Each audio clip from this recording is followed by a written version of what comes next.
Gisèle Aboud Mbayoko, bonjour. Bonjour Jean-Jacques. 18e sur la liste de défis pour les élections régionales à Bruxelles. Qui est Gisèle Aboud Mbayoko? Gisèle Aboud Mbayoko est une citoyenne engagée d'origine congolaise qui vit en Belgique depuis 45 ans. Gisèle Aboud Mbayoko, c'est la femme de Monsieur Aboud, d'où Aboud Mbayoko sur mes tracts électoraux. Il était très important pour moi de retrouver le nom de mon époux sur mon tract électoral pour lancer un message clair à mes filles, qu'elles puissent voir, retrouver leur nom partout dans Bruxelles et se dire oui, c'est possible, maman se bat pour nous, se bat pour toutes les jeunes filles comme nous. Gisèle, c'est aussi la fille de Monsieur Mbayoko, donc qui est en Belgique depuis les années 70. C'est toute une histoire familiale, c'est tout un combat, c'est tout un engagement. Donc je suis une citoyenne engagée. À la base, je suis une spécialiste de la santé et du développement de la petite enfance, donc je m'occupe de médecine préventive.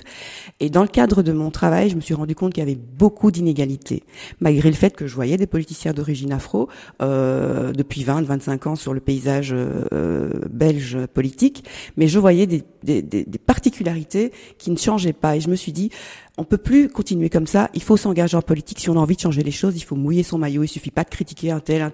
Non, il faut s'engager et pour changer les choses. Et donc, je me suis rendu compte que ces difficultés qu'on rencontrait, c'était des difficultés que tout le monde rencontre.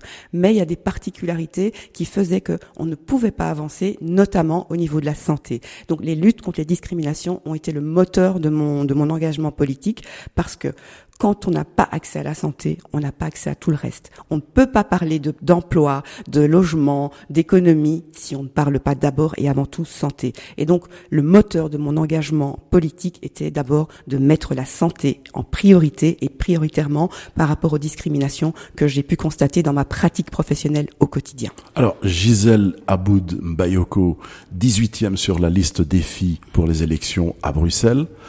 Pourquoi défi?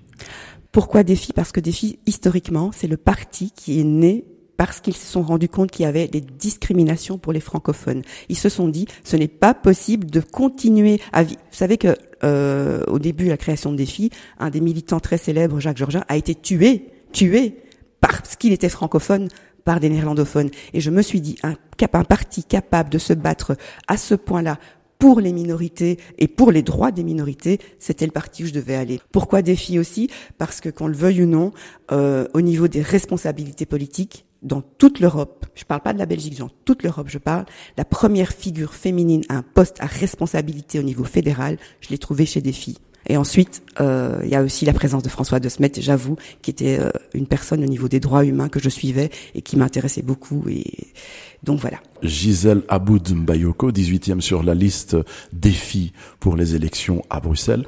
Pourquoi on voterait pour vous? Parce que voter pour moi, en réalité, c'est voter pour vous. Il y a un dicton qui dit que les hommes politiques pensent aux prochaines élections, les hommes d'État pensent aux nouvelles générations. Pour moi, il faut que je me concentre sur 3 choses importantes qui sont la santé, nos aînés et la lutte contre les discriminations.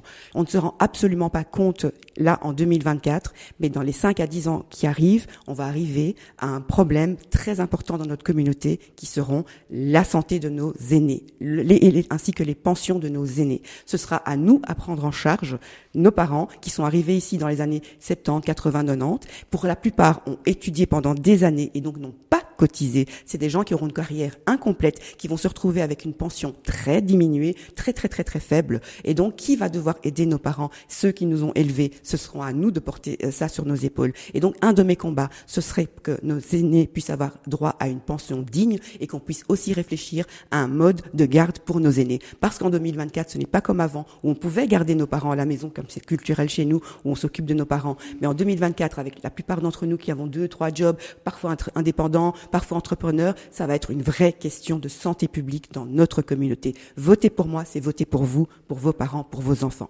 Gisèle Aboud Mbayoko, 18e sur la liste défis pour les élections à Bruxelles. Je vous remercie. Merci.